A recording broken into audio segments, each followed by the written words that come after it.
Hey, everybody watching in on Dentist Job Connect TV with us live or on recording. So glad that you are here. We have an awesome guest today. We're going to talk about mastering the art of body language during the interview process. Everyone can benefit from this, whether you're sitting on the interviewer or the interviewee side of the table. So I want to welcome our awesome guest, Kristina Dion. Tell us a little bit about what you do right now to help dentists increase success, decrease stress, and most of all, cry less inside. Oh, hello. Thank you so much for having me. Really excited to be here. I want to take just a quick minute to call out. I work with Incisive Dental Network, and you won't have heard of it before because it's a brand new company. So really just want to make sure you know what Incisive Dental Network does and what we do. If you look at my LinkedIn page, you're going to see that I'm a little bit of a BS cut through the BS of the industry, and you'll wonder what that is, but that's what I do at Incisive Dental Network. What we do as a company as a whole is we cut through all the noise in the dental industry. We're no cost to you ever, which is really nice, right? There are no hidden fees associated. Nice. We use data analytics to cut through the noise of the industry to help dentists practice at the top of their license.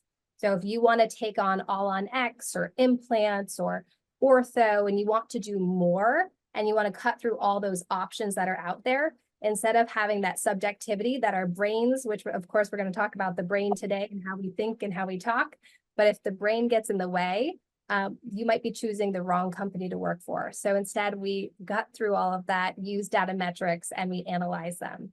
The really fun stuff. You can check out our website, joinincisive.com, and we'll be at Dykema. If anyone's going to Dykema, it's a great event to be at and learn more. Awesome, Kristina. While I let my golden do it with my wife here for 1 second, tell us who benefits the most from reaching out to you after this webinar? Is it a practice owner looking to hire an associate? Is it someone looking to save on supplies? I love storytelling. So maybe tell us a story of someone who you guys have helped. You don't have to use their exact name at Incisive, and I'll be right there. Yeah, absolutely. I'd say right now, a project-oriented multi-practice or multi-doctor practice is going to want to work with Incisive. That's where we can help you the most. If you are looking to do a project, a procurement consolidation project, a lab consolidation project, if you're looking for a scanner strategy to implement at all of your locations or to all of your doctors, that's where we come in. Again, at no cost. Our company provides scanners. We are doing Trios 5s and Trios 3s for our doctors, and then we're connecting them with labs that have been vetted out as high quality labs. So no longer are the days where the lab owns you, where you use one lab for scanning, and then the minute that you have a specialty case, you're back to PVS because it's owned by that lab. So that's really where our focus points are right now. If anyone is kind of around that project of doing lab consolidation, procurement consolidation, or ortho, a minor implementation, that's where we're focusing, and that's what we're helping a lot of DSOs do.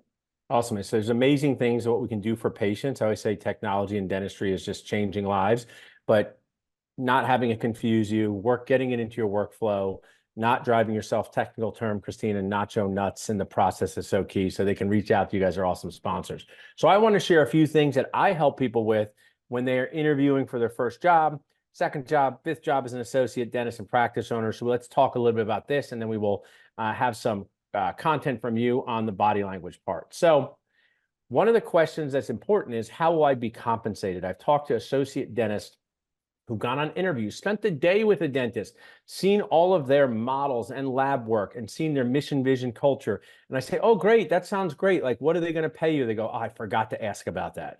So maybe just in your experience, it could just be as a Kristina interviewing for a job, interviewing people. How do you bring up the compensation part in a job interview? What's some tips you could give our audience? From me? You want me to give them from some? you. Yeah. Like whether it's just like you're interviewing someone tomorrow, or, I'll give you some ideas from me. I say associate dentists must leave an interview having an idea about the compensation. And sometimes they are fearful to ask. Sometimes don't know when the right time is to ask. So any tips you could give our audience? Yeah, absolutely. Verbiage is important. Body language is important as well. If you are somebody who doesn't feel competent in these questions, right? Like this is not a comfortable arena for you, that will show. So you immediately might start to slunch your shoulders if this is an uncomfortable conversation. So first get into the false, I know what I'm asking for, I want this job, body language. That will help to make sure that your message is received as intended. And then make sure that you're asking in a way that feels right for you as well, right? How can it feel really good to them where you're not being pushy and too confident, and you're not being too likable and not giving enough of an oomph? So we call that the charisma scale. So asking the question like, I'm really enjoying everything that you're telling me here, and I'm really interested. And because of that, I would like to understand your compensation better. Yeah, And I love that way. I'd like to understand. Those are great tips. I mean, it's, you know, I always say the words that you say influence the success of your day in your operatory, with your family, with your spouse, with your friends. And I love to say, I'd like to understand the compensation even better. And one of the things I share with associate dentists is listen for how confident the owner is in the answer. So I've had, you know, associates say, oh, well, you're going to eat what you kill and you're going to hunt class 2 PPOs, or everybody's busy here. That's not a confident answer. If I was to answer authentically as an owner, Kristina, I would say, that's a great question. I totally understand why you need to know about this. The way it works here is if you work 200 days a year, we're going to pay you $140,000 as a base salary, no matter what. We hope you earn more than that. So we have bonus incentives where if you are to produce $600,000, you're going to make more like $200,000. And I say, those are the confident answers you're looking for when interviewing. The next question I've become known for is the dental practice hiring. Why are they hiring an associate? Is a car a need, a boat a want? And you've been around the dental world enough. Have you ever heard of an associate saying, I got hired at this great job, they said they were busy, and I found out they didn't have enough patience for me? Is that a story that you have heard? all the time. And that's where lie detection and cutting through the BS is going to help. Yeah. And so I tell them that it's just really important for them to get context of how many patients are in the practice with questions like, oh, you know, if I needed a crown on my tooth, you know, I always like to say, tell stories, give examples, give scenarios. If I was a patient and I need a crown on my tooth, how soon could I get in to have that done? And if the practice owner says, oh, next week I'm open, that's a red flag. If they say, oh, we are booking out 8 weeks for those procedures. So some of the other things I ask is, it's important to ask what you'll be doing as a dentist, what actual procedures. You've been around the dental field long enough. There's a difference between dentists who can do fillings, no disrespect to them, or dentists who can do fillings, extractions, root canals, all on fours. And you need to know what the practice expects for you. Tell me what you think of this question. I find this is one, you know, you're going to give us some tips on body language, which I know nothing about. So I'm looking forward to this. And maybe you're talking to dentists. How often why would be the only dentist in the practice? With the proliferation of groups, both private practice and DSOs, they will say, oh, you're going to work in practice number 4 all by yourself every day. And I say, for a new dentist, that can be overwhelming. What do you think of a question like that? I think that's an incredible question to ask. Again, it's about knowing your skill level and what you're going to need. If you want to be under the direct supervision of a mentor at all times, you've got to ask a deeper question like that. Yeah, and also one of the things I'll share is, if I invited someone over to my home to manage my family, my dog and 2 children, I said, I'm going to have nachos, they got to manage everything. So I would think it's really important for associate dentists to realize you're the leader, whether your name's on the door or not. And they ask you, when can they fit in an emergency? What's happening here? And the team is there to support you, the office manager, the front desk, the rest of the front desk, the assistants, and the hygienist. But I think it's very key to realize that if you're the only person with the license to do that, I love what you said, work to the top of your license, that can be an issue. Now, in dentistry, and I've shared this with my team, Kristina, I say, imagine working from 9 a.m. to 10 a.m. for a certain amount of money. And then from 10 a.m. to 11 a.m., I say, work just as hard, but we're going to pay you 62% of your normal hourly wage. How would you like that? And I am 100% of people telling me they would not like that. But dentists do that all the time. So I think, what is the average PPO adjustment to the care at this office? Do you think that would be a helpful question for people to ask? An incredible question to ask, and definitely not one that I would think that most people would think to ask at an interview. So hopefully they're writing this down.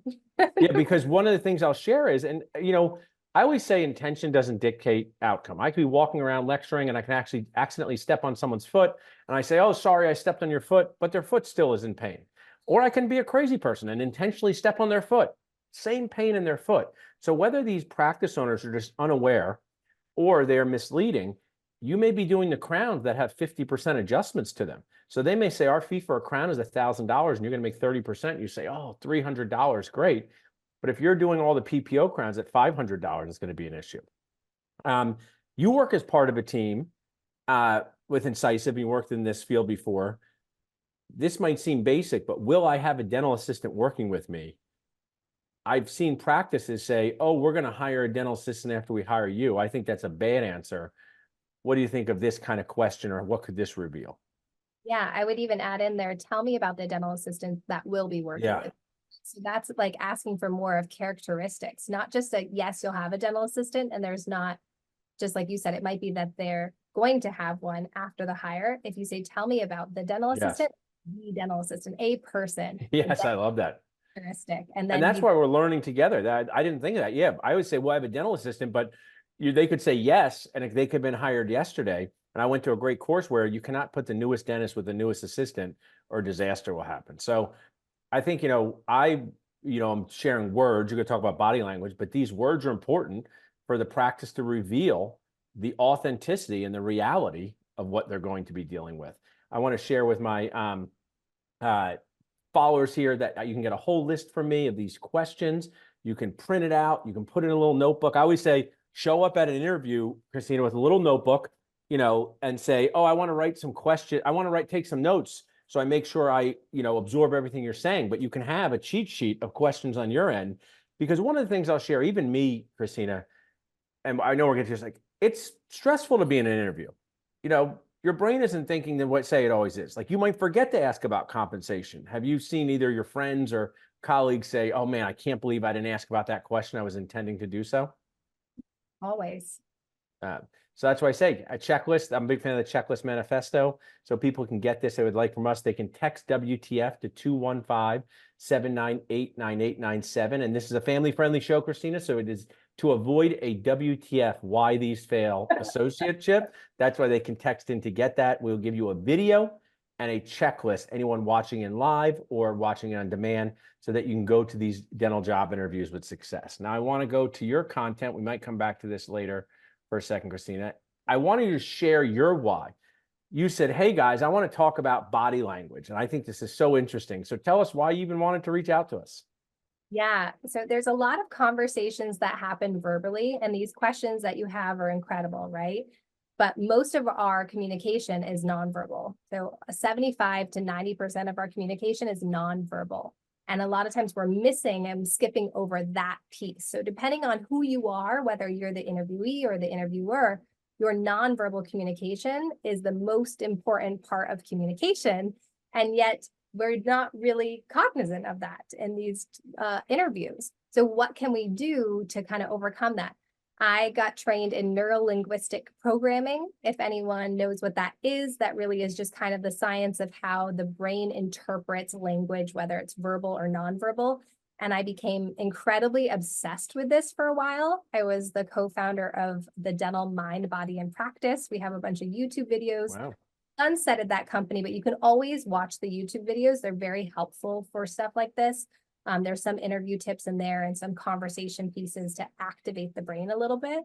But today we really wanted to focus on the interview piece, mostly nonverbal, but also verbal, some things that we can do to activate the brain a little bit more. So to do that, I think it's important for us to first understand some like fun facts of the brain. Yeah, I like that. Okay. Some things that you might not already know. The first that I like to tell people is that we are irrational human beings. And I'm sorry if I offended anyone, but this is just kind of science has proven we are irrational human beings. And what I mean by that is we make decisions like where we're going to work, not based off of who gave me the best compensation, the best hours, who was the closest to my home, but we make it off of our limbic brain, which is our beliefs and emotions. And most people know that this has happened to them. You interview someone, they were perfect for the job. You said, if you want to be out by 3, you can be out by 3. We live right next door to you. It seemed like it was the perfect fit, and yet they chose another practice, whether it was your hygienist or associate, so on and so forth. We're like, how did they choose them? Why would they choose them? Our office has better technology. It's a better practice. Why did they choose them? Most of the time, it's because of that limbic brain, something from an emotional drive. Now, those emotions and that belief system can be driven by all of the way that you're communicating to that person. So you might have been handing them everything on a silver platter, but the silver platter, they like gold. So just based off of what they saw, they were like, forget this place, I'm out. And it makes no sense to us. So we want to make sure that we're not getting into any of those pitfalls that can happen in the practice. When you're interviewing too, it's important to know another fun fact about the brain. When we're speaking, we can speak at 225 words per minute. We can speak pretty fast, but we listen at 500 words per minute. Wow. Huge I like gap. that. 275 words. That is just like for us to fill in. So that's when we're going through the grocery list. That's also when we're watching for nonverbal communication. Our brains are bored. So more of the communication for us is happening outside of the words. So really important for us to understand, like, what does our nonverbal communication look like? And so I'd love, to kind of give you some like While you're pitfalls. doing this, keep going. But first, I wrote some notes, but I want to just share. I always say I don't interrupt. I try to interject with good ideas. My wife's watching in because she was going to have questions later, but we actually just saw Inside Out 2 with our daughters, and it was so great. And so you saw it? And I Yes, don't know. this week. I mean, what was so amazing that you just said was when Riley and her friends were in the car, they had that funny thing where they knew they were hiding something.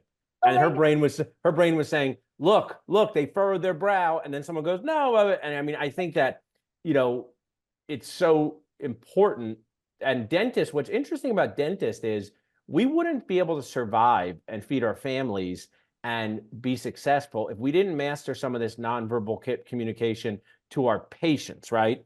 But we practice with patients over and over again. But I have a feeling when a dentist sits in an interview, they might not even be the best person to talk about that job due to their body language because of being uncomfortable. So I want you to go through the pitfalls, but I wanted to mention Inside Out too, because I did love that scene. I'm so excited that you said that. So micro expressions is one of the things I kind of wanted to talk about today. And there's 5 of them. And that's what that movie shows is a micro expression. So for anyone who wants to understand this, watch that movie. It was It was a really cute movie. But you also just nailed it on the head too, is first and foremost is who are you putting in the interviewer chair? Who is presenting themselves and conducting themselves? And are they the right fit? That's number one, most important thing is, are they the right fit? Are they comfortable and confident in having these conversations? If they're not, then who is? It doesn't need to be the dentist. The dentist can come in for a short period of time to build rapport and to have conversations. But just like we were saying before, you can fake it till you make it, because if you know you have to show up just for a moment of time, you can also do that. And here's kind of how. So question for you, Paul. When you first meet someone, where do you look? It's an interesting question. I don't even know if I'm totally conscious of it. I strive to have eye contact with people, but too much eye contact makes you feel awkward. Not enough eye contact makes you feel like they're not paying attention to you. So I want to say like their forehead general area, but that's what I'm thinking. Yes. Yeah. So a lot of people think that the moment I meet someone, I notice their eyes or their smile. Those are the most common responses. I'd be curious to see what people think, but it's actually the hands. So Wow. scientifically proven, humans look at hands first. Wow. Yeah. That's pretty. This is for safety, right? The minute you meet somebody, you want to know I am safe. They don't have anything in their hands. They're not looking to hurt me right off the bat. You look at their hands. So if I have, It's interesting you say that. I want you to get through your kind, but first there's a good thing. Maybe my team put How to Speak by Patrick Winston, and he talks about those in the hands. And I also see on my social media feed that there's this one guy who's talking about the art of communication and giving courses, and he does a lot with where your hands are placed and things like that. So I never thought of that. I learned that myself tonight. So thanks. this is not interview related, but I used to give a class on this. One of my theories of why dentists are so feared, not just because of all the things that we do and because we're in their mouths, it's because people can't see your hands when you're in your mouth, one. And the majority of dentists who patients are still kind of, unwavering with, their hands are in their pockets. The most of the time when they walk into the room, the hands are in the pockets or their hands are already covered up before they see the patient. So patients are not seeing their bare hands. and therefore the brain does not perceive them as safe right off the bat. Wow. I That's like that. Bare hands. And yeah. also people are commenting. I just so interesting. I'm going to notice that anyone commenting, since we're just hanging out here, comment for everyone, not just host and panelists, so we can see it. So thanks, Kristina. Keep going with your checklist. But I really, that's an interesting point. Yeah, so hands are the number one thing. So making sure that if you have an interviewee come in, your hands are not down underneath the desk where they can't see them. You have your hands accessible during the entire interview. And same thing for the person who is, get the interviewee. I like always like mixing them up. Interviewer, Yeah. both of you, just show your Both damn. sides. Yeah. I like that. I like that. Second thing is whoever is sitting in that chair, you want to make sure for the interview at least that you notch up your charisma. So there's a scale called a warmth versus competence scale. And each of you who are listening in can think of where do you fall on this scale? So warmth is when a person meets you for the first moment, their brain immediately says, do I like this person? Are they trustworthy? And then from a competence standpoint, they say, is this person dependable, intelligent, and powerful? So depending on how you present yourself and communicate, you're going to fall into that scale. Now, the sweet spot where the brain says, I can just relax now is charisma. And everyone has met somebody who just has that like, je ne sais quoi, right? Like they have that, you meet them and for some reason you're like, I like this person. Like, I don't know why. They set you at ease right away. It's those people who everyone can think of someone right now, like think of someone that you're like, man, they are just intelligent and funny and kind. That person's got charisma. I bet you any money that if you think of who that person is, and probably some people are like, it's Paul. Well, what's interesting about it is, and I'll share a few things, and maybe it'll be helpful. Anything that you get good at, it just didn't come naturally. It's practiced, right? And whether it's speaking, whether it's presenting, and I was a restaurant server for many years, and you have to walk up to tables and be friendly. But what I said the other night to dental students, Kristina, or any new dentist, or anyone who's on new sales calls, you need to be likable and credible. You put it more in a sophisticated way. And when someone looks at a 25-year-old and they're getting dental work done, they don't think that they're very credible. So ratchet up the likability first, so they're open to you, and then have these credible phrases. Like I say, hey, the way dental insurance works, it works a lot like a coupon, not really insurance. We're going to maximize your coupon. Use these phrases that are succinct, that you can transfer credibility. But that's why likability and credibility, it's kind that people say that that's me, but it's very practiced. There's systems to it. I think about it, and it's something that everyone can work on, right? Because I think sometimes people interestingly say, oh, they're just good at that thing and I can never get that way. And I'll say that they're just like, you're giving us techniques, whether it's the hands, Mary, my wife, said everyone should get a manicure beforehand. So that's going to be her excuse now for more manicures. But I think you're breaking down this into, just like a master chef breaks down how they make something, you're breaking this down. I think it's awesome. Yeah, that's awesome. It's so true. So I think it's the art of charm is really important. So something to remember, at least whoever's going into the interview, whatever side you're on, is how do you get to that charisma, that charm point? And you nailed it perfectly with like, how do you be super likable? And then also just show like, I also know what the heck I'm doing. Yeah. That's all it is getting to that sweet spot in the middle. And when you ask your questions, like I said, not being too hard with it. Like, what's my compensation? Like, I'm so curious about your compensation. Yeah. Just adding in words too is all it takes. If you naturally fall really competent, like you're a very structured individual and you have your list of questions, change those list of questions to very likable words in the beginning, very friendly. So then just by asking the question differently, you're going to fall into that charisma scale right there. So I think what you're sharing, and I want you to keep going. We have to have 2 sessions. This gets so valuable. I think one of the things that you said before, and we're all struggling this with these hiring challenges, is why didn't this person take my job? Like I thought we checked all the boxes, and it's not just about dentistry, or man, we've interviewed 5 people, and you feel a little lost, and I'd say honestly defeated. And you're giving us some good tips here, so I appreciate it. Yeah, absolutely. So the next thing that I would say that we can kind of go over is some body language stuff. So being a great active listener is going to make them see that you're listening to them, you're an active listener, you're engaged with them, and they'll want to continue talking. You want them to talk at you. and you want to be the listener. So if you are the interviewer, you want to be a good active listener. Your body language is going to show whether or not you're listening.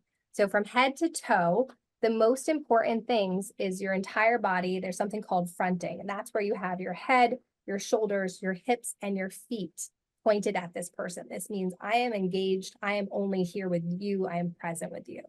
Then, of course, there's things that we think of where there's like the head tilt. Now, when you're listening, you might lean in and do a head tilt.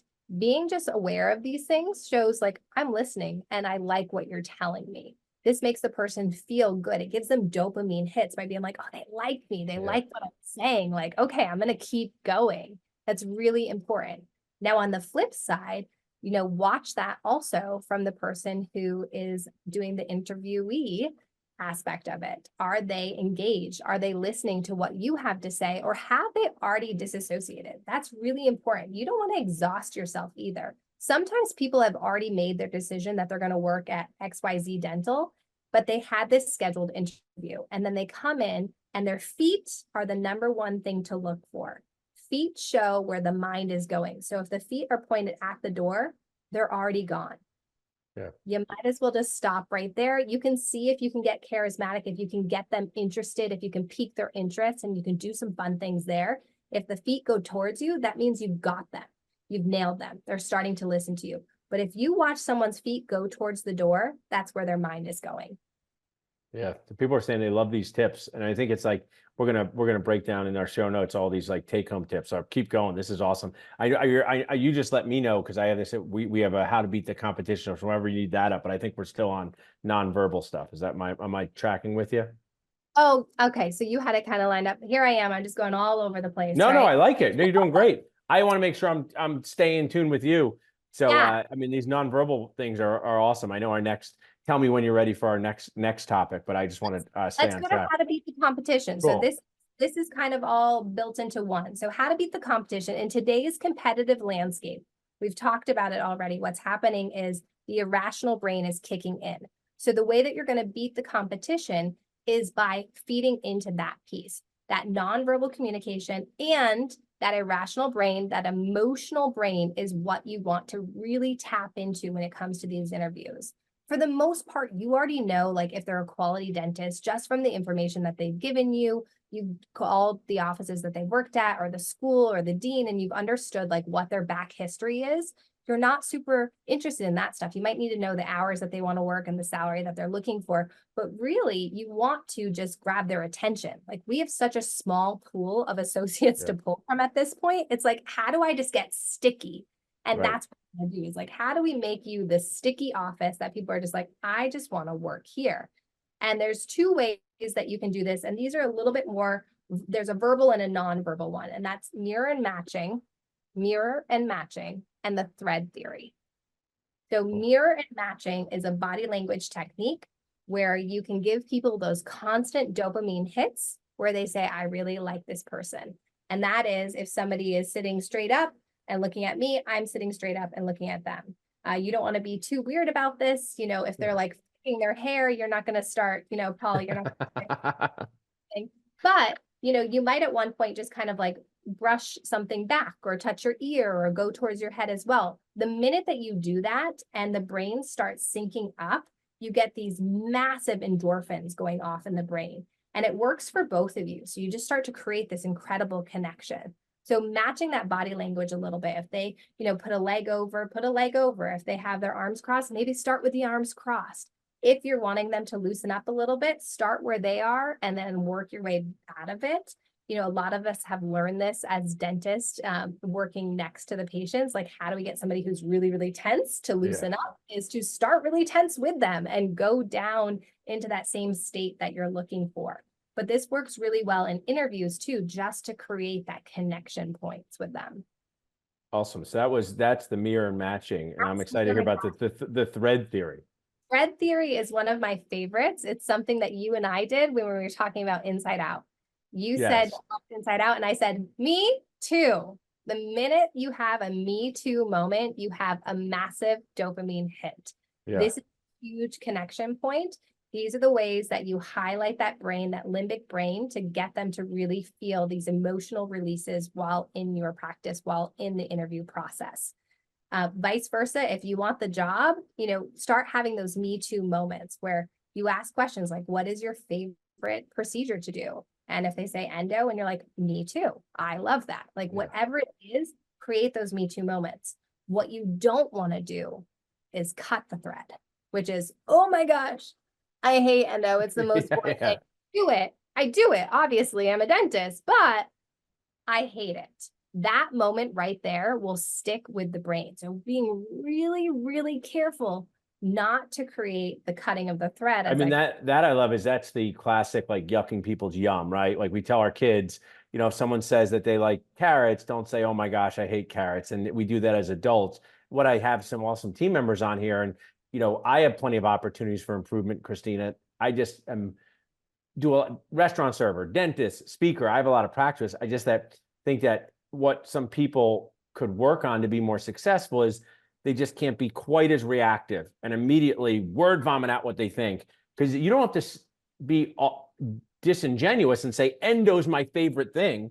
But if someone said to me, I really like endo, I could say, oh, I can see why you would say that, because you get people out of pain. And you could even, there's probably so many things. I'm actually even envious of dentists who are really good at endo. I used to do it in dental school, but here I have an endodontist, right? So it's like, there's just so many creative ways. I think the things you're teaching are just, you have to be cognizant of what's happening across the table with you, not only what's happening in your own mind with how to beat the competition. I love that thread part. That's so key. And one of the things I'll share for associates listening, or anyone new to a job who wants to have their team like them. So when I say to associate dentists, they got tough jobs, Kristina. They walk in, the hygienists all know each other, the front desk have worked there, the practice owner might be doing stuff.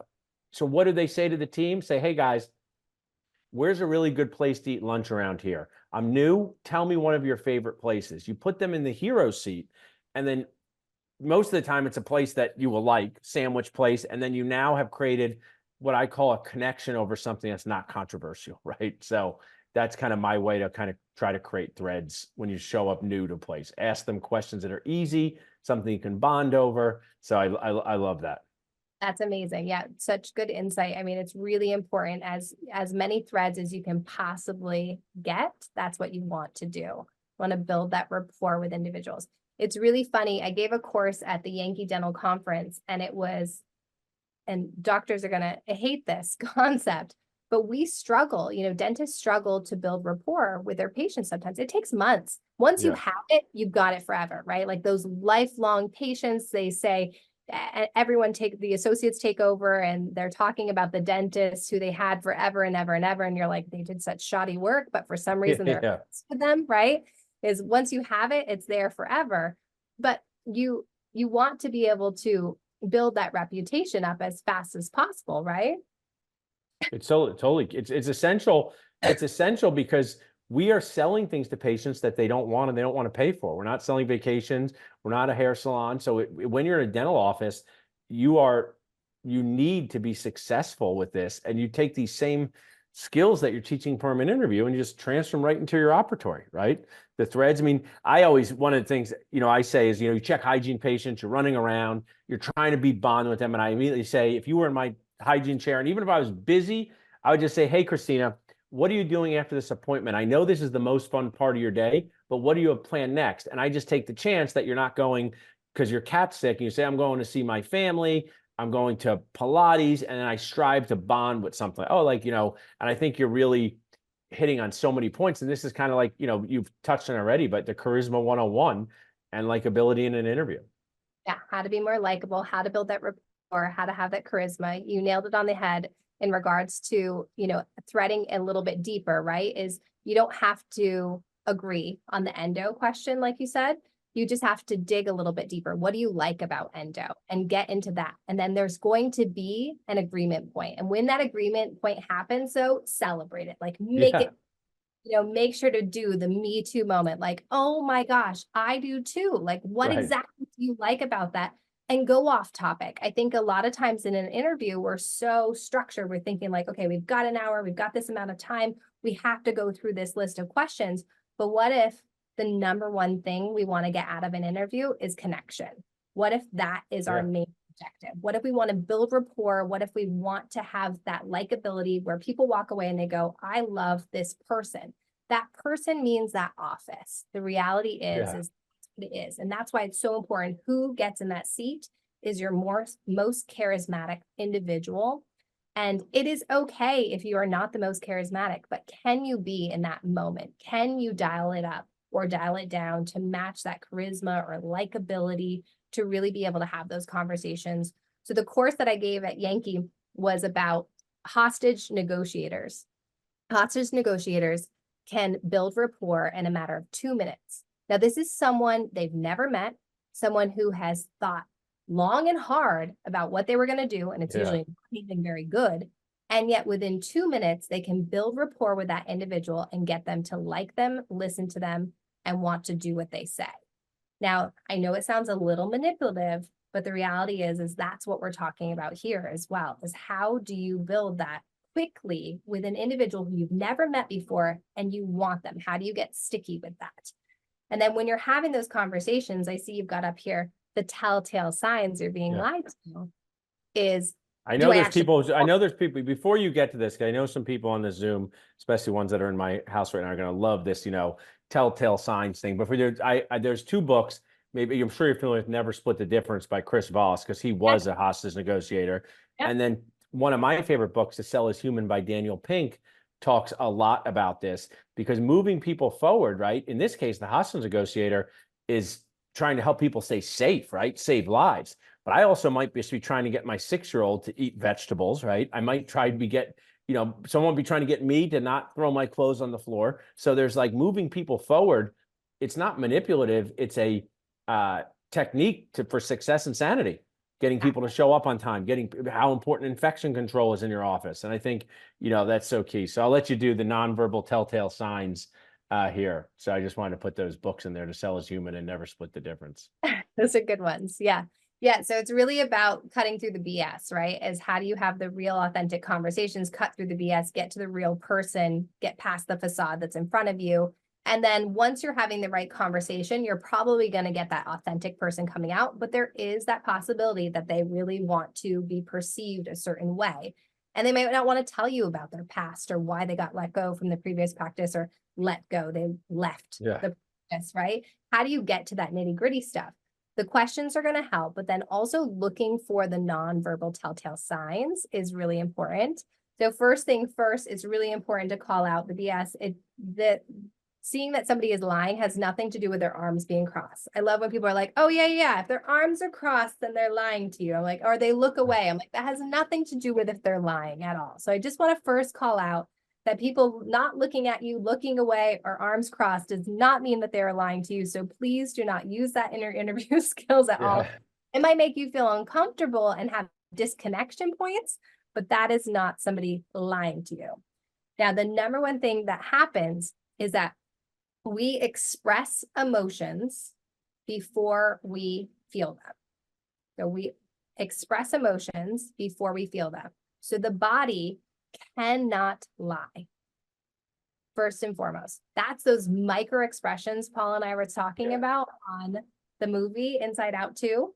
Micro expressions are what the face does before they express something. So if I feel like I didn't like what you said, and then I'm smiling afterwards, my micro expression of disgust is going to happen first, or fear, maybe sadness, like whatever I kind of feel towards that is going to happen on my face first. So you want to get into this super discovery mindset when you're in an interview and be looking, whatever chair you're in, you want to be looking for those telltale micro expression signs. These are amazing for associates working with patients, because they will tell you, yeah, I definitely want to do the treatment, but they did this real quick. Their eyebrows went down real quick first, and then they didn't schedule it. So if you look for the micro expressions, you know how they truly feel. Just like the feet show where they want to go, that micro expressions are going to tell you what they're truly thinking. So when it comes to compensation, they ask you questions about compensation and you deliver it. Look specifically right at that point, get really curious as to what their facial expressions do, because you're going to know whether what you just said was a positive or a negative to them. So the 5 There's like over 700 microexpressions that exist that scientists have discovered. We're not going to go through those. There's 5 main ones. What's really cool, because I geek out on this stuff, what's really cool is even blind babies show these microexpressions. Wow. Not a learned trait. This is what our brain does. So that is why it is a proven thing that your face will make these microexpressions based off of the emotion that you're about to feel. So the 5 top ones is obviously going to be happiness, right? Gotcha. So if you're happy about something, a true smile. So a fake smile is just like a smile, right? A true smile always go up all the way up that, what is it, the zygomatic arch or whatever, Yeah. and go all the way up to the eyes, and then you'll see it. It's got to pull up here, and you'll see it in the eyes. Even with Botox, you'll see up at the Yeah. eye. So that's going to be your happiness. It's going to be a true full, and it will be real quick. And people won't show teeth, right? A lot of times if it's a micro expression, but the cheeks will still flinch all the way up. So you'll see a real quick flutter by their eyes and their cheeks will get big at the top. That was a happiness micro expression. So that's a good one. We want to see that one. Yeah. Anger is when you get the 11s, right? So the eyebrows come down and in. That's a real quick one. We see this one all the time. And that was that the one that was in the movie Inside I Out? mean, he was great. Anger's great. Yeah. Anger was, he looks that way with his, those lines. Yes. So Walking around with it all the yeah, time. yeah. Yeah. Yeah. So the eyebrows are going to come down and in, and that's where we say the 11s happen, right? The wrinkle right in between the eyes. Look for that one and know that whatever you just said made them angry, which is obviously an emotion you wouldn't want to, and you would want to get more into a discovery mode with somebody or try to backpedal out of that because you might have lost them even at that point. The next one's going to be disgust. This is a really easy one to notice because that's where the nose flares and it scrunches up, right? So just like if you smell something really stinky, everyone can make that face pretty quickly. You'll notice that one all around the nose for the most part. Surprise is where the eyebrows are going to go up. You're going to see like the whites of the eyes. That's a big one. You see the whites of the eyes and the mouth will usually open a bit. So just like you're going, right? Yeah. A quick surprise. Now the eyebrows just kind of go up flat. There's not like a huge peak. This is a tricky one because what is it? Is it fear? I'm trying to think of, it's fear. Yeah. Fear would be exactly like surprise, but the eyebrows will really go up high. So your eyebrows will go up with like absolute fear. Surprise is just whites of the eyes and the mouth is kind of open. Yeah. It can look similar either way, fear or surprise. You caught them off guard. So in an interview, those are going to be important ones to look for. So far you've got happiness, you've got fear, you've got disgust, you've got surprise. What else do I have to give you? Oh, I wrote it down because I will always forget these. Sadness. Yeah. And And that's from the movie too, because it's the core emotions, Yes. joy, because and I'm assuming that the job of the interviewer, whether it's for an associate job, is to try to ask questions that elicit, I guess, some of these cues that you can take more information from the interview than just the words that they say, right? Because I keep going back to, you're so on point with, why didn't that person take this job, right? Like I have been a dentist for 20 years, multiple businesses, and so many times I'm like, I can't believe this person didn't take this job. And I'm not necessarily saying that you can always fix this, but at least you can be more aware. And now we might be leaving saying, I don't know if that person's going to take this job after your awesome training, or maybe we need to dig deeper on something. You might pick up on the cues because too often too, we have that false positive where we think like, there's no way this person isn't going to take the job. Right. They were engaged. They asked all the right questions. They were so friendly and I like them. And we think that they're going to take the job and then they don't. But if you miss out on these nonverbal skills, you're going to miss it. So if you're actively looking for them, and that's where that active listening comes in, is active listening is not just listening. It's really making sure that you are visually listening as well and seeing what nonverbal cues can come in there. The last thing for that about, being deceived, the other one that I love and I always like to give people is the head nod.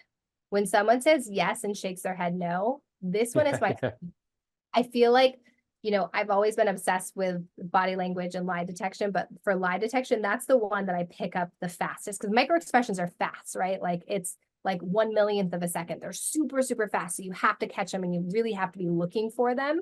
or maybe it just caught you off guard. But if you're looking for the head nod, that's a huge one. So if they say yes and they're shaking their head no, like, did you like where you worked last time? Yes. Immediately, Yeah. you know that they are being deceitful. And most of the time, people are going to nod inappropriately. Like if they're thinking, if their subconscious knows the right answer, it's not going to relate. So really important to look for those head nods and not just pass over You know them. what's Think, interesting as you're talking, and I have some interest, it almost feels like you need two people to interview someone, someone to listen to the words and someone to watch for the expressions, right? because it's like that, what we never talk about, the doing this, like it's kind of seems like a lot on one person to be thinking, I got to listen to what they're saying. I got to pick up on their expressions. I'm sure you can train them, but it's almost like you need a tag team thing. I think someone said something like that. I'm going to start asking more yes or no questions, is what Mary said. So good. I like that. Why not, right? Like, do you like this? Like in your team too, you can ask them, like, do you guys agree? And that's my favorite is when you ask people, do you all agree?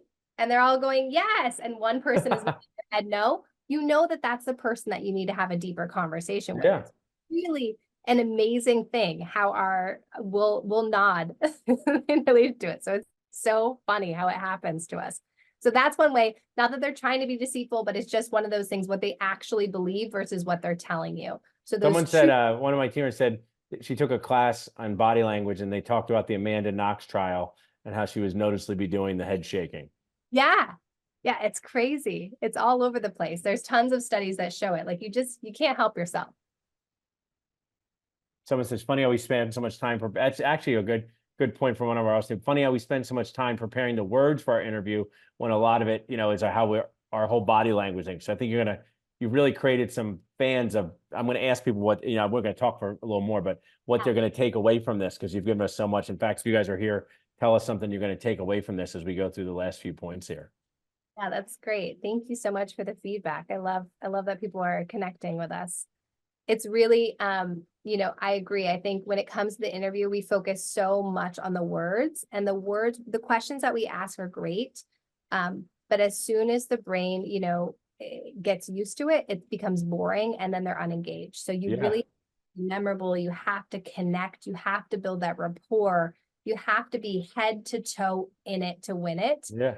And we have to make sure that we're not over here typing stuff, and not fronting them and really like, I'm here, I'm with you. And yes, if that doesn't work, if you can't do that because of whatever situation, maybe you do need a second person in there and you can say, hey, I have to be turned this way no matter what. Like I have to be the one typing this in and I'm asking the questions. You be the one who's showing them like, I hear you, I'm listening, I'm in it. And I like also that. watching for those cues in the body language is You know really what, you should now, you're going to hear the thing. The interviewee is going to come with their second person because maybe the interviewer's being deceitful, right?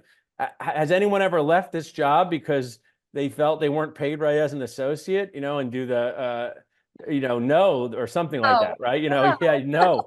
So yeah, so it's both sides. So how about how to be memorable? What's that mean?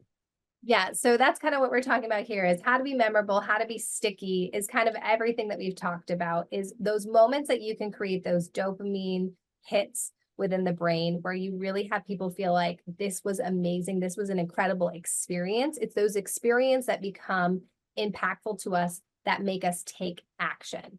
So whether you're the interviewer or the interviewee, be memorable, be charismatic, ask questions that activate the brain. Make sure that you're not, that's why it's super important what Paul had as far as questions go. Don't ask questions that if I were to Google what are good interview questions, please do not have those as your questions. I cannot stand when those are the questions that people are asking. You need to ask questions that activate the brain. Yes, if you want to know, like, what was your experience at the last job? Like if that's one that you have to know and this person's probably prepared for it, just say, tell me about your experience at your last job. Get rid of the what's and the whys and get into the I'm curious, tell me about, get into story mode because people's brains light up when they're telling stories. We love telling stories. And you obviously know this because you say, I love a good story. I tell people to tell a good story. Brain wise, it's scientifically proven that our brains love stories. So if you can turn a question into story time, then that's much more interesting to them. So if you want to talk about your office, talk about it as a story. If you want to ask questions, ask them to tell you a story about who they are and what they do. Those are I love it. I mean, one of the things, because this is so, I'm going to practice on listening. They don't know what to ask either. So I say, if you're the practice owner and you're the associate, I say, start with this. Share a story from dental school where you really transformed a patient's life and you were proud of it, because we all remember that, right? Easy layup, right? Then I say, how do you deal with, because all it happens to all of us, if you're running behind and you have to check multiple hygienists, you're not finished with your procedure. Tell me how you deal with that. And then the third thing I say is, we love learning at this office. What's something that you've learned at your last associate job that you could teach us here? And it's valuable because they're going to might say, this is my first associate job. Or they might say, hey, we had digital x-rays, we had AI reading, I'm sorry, we had AI reading our x-rays, we had a VLP phone system. But like, I love to just get people into story mode. Absolutely. I think story mode is the place to stay during an interview, right? Like that's what the exchange should be. It just should be this one big story. And we're watching each other's body language for it to be an authentic story, right? Like we don't want it to be a fairy tale that we're being told. Right. We want to be like, okay, this is like a valid, true story, and get into it so that we can really get into the grit of the story. So asking those questions, diving deeper into the body language, the micro expressions are cool. So what I would challenge everyone to do now is, like you said, it feels like I might need two people, but the reality is this is just about being a good listener. Yeah. Just non-verbally. So if you just practice, it becomes second nature. I have been practicing this for years, but I still every once in a while have to like remind myself, like, okay, like we're going to be asking a big question. Look, Kristina, before you ask, like look, ask, and did you see it? I go back to what you said, you can do 200, you can speak 225 words a minute, but you can hear 500. So there's an opportunity with this listening to get this out of here. I want to ask everyone here, we have about 10 minutes left, to say, if you have a question, we're happy to answer it, or even more preferably, share one thing that you learned from the past 50 minutes that's going to help you, that you're going to think about, that you're going to do different. You can't all just say we're going to get manicures for our job interviews now, but what you're going to do different. And I want to spend the last 10 minutes, we can please share what you're going to take away from this, especially my team, what's something you're going to implement. We also have guests watching in here too. You can reach out to Kristina here to, for her contact information. They're also sponsors of our group. Now, Kristina, just tell us, remind us what you do at the Incisive every day. And maybe like this hiring thing is hard, right? This interview thing is hard. And we beat ourselves up sometimes. So how do you guys deal with that as a company? Maybe even just like, if you're going to interview for the next position, is it a group interview? Do you guys start with Zoom? I'm just kind of curious how your process works. Yeah, so we're not a great, sample choice for this, because what's incredible about our startup company is it's just me and the owner, Addison. Oh, gotcha. Cool. Have incredible partners such as your companies that have lots and lots of team members. But when it comes to our company specifically, we're doing all of the data analytics and vetting companies out. And it's just the two of us, which is incredible. So I got very lucky in that. I don't think Addison knew what he was getting into when he hired me. He can't send me back now, which is great. But Incisive, we have a network of companies that we collaborate with that have been vetted out, where data metrics, and I think your team can attest for this, is the moment I met you and I said, oh, Job Connect sounds incredible, I asked for data points, where I said, what's the conversion rate, right? Like, what does it look like to convert someone to an associate? And what's the stickiness rate? How long is an average associate staying on team, on staff, through your company versus other companies? I have a question to ask you, that's totally authentic. When someone has to do something that you can't track, how do you get them to give you those answers? How do you bribe them? How do you incentivize them? We have a thing where we have positions on Job Connect, and we have a person that calls and texts and say, how did it go? And we often hear, oh, I hired an associate 4 months ago through you. And we want to shout, it would have been nice for you to tell us. So how would you motivate people to give you the points to develop this data? Yeah, so that's really hard. I think it would come down to more of raving reviews, if you will, of each of the individuals, right? Is how do you highlight this office who got an associate? They might not care, right? Like they got what they needed. They got their associate, they're moving on. associate themselves might want to be illuminated and highlighted because that was hard work. They had to go through multiple interviews to get to where they were. They're in the hot seat these days. Things are a little bit trickier for them as far as choosing. And you want to hear, like, did they have a high quality find? And can we even voice about the practice where they are and get more patients to find them and, like, market about who they are, where they are, and what they're doing? That would be something fun, I would think of, that would activate me as an associate. I mean, I love it. The company that does it best is Uber. You have to rate them to get another Uber. So, I mean, that's like, but we love Uber, right? We'll rate them, or write something. So I've always thought of that. I want to share some things people are saying here. Definitely going to be looking closer at people react before they answer. I thought the micro expressions was super interesting.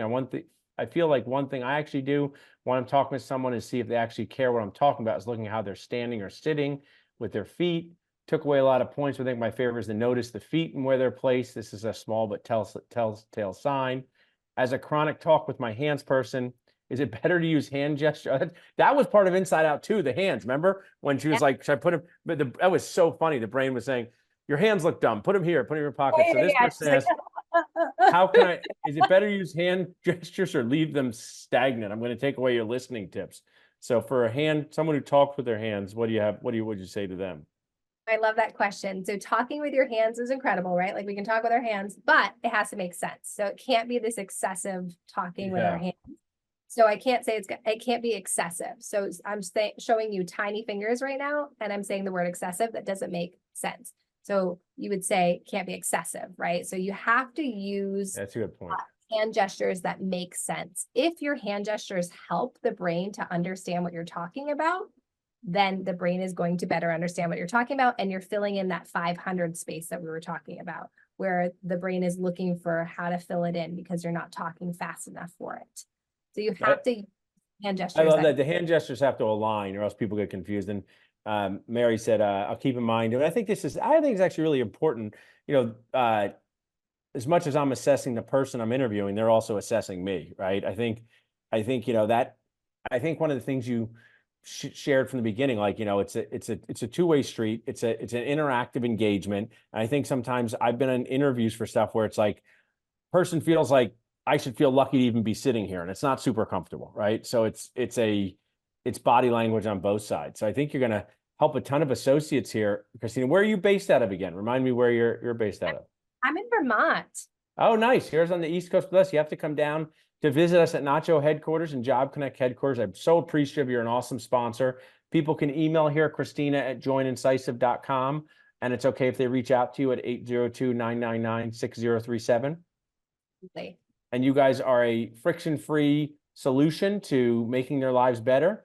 I, like you said, practicing at the top of their license. If people are looking to find a job, they can text job to 215-798-9897. And I also always end, and if you're looking to hire an associate, you can text hire to 215-798-9897. And feel free to use this. I always say we need more FIPS, friends in our phone. So I always give my cell phone number, 267-896-1942. Whether you're watching in live, whether you're watching on demand, please text me. Tell me where you saw this.